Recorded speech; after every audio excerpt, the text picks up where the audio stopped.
These chocolates are the hardest to get in.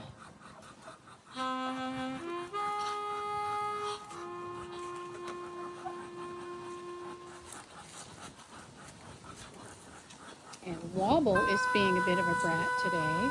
Usually it's the 2 chocolates that are bad. Got a shovel here I can move to. Oh, she wants to come back out. Okay, there we go.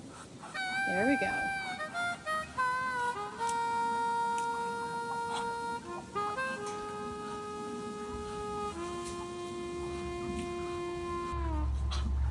And here's their coop. It's freshly scraped out, and I've added 2 kennels with hay in them for them to sleep in. I think the mother-daughter combo might sleep in one of those together, but I don't know for sure. Look at the girls up there.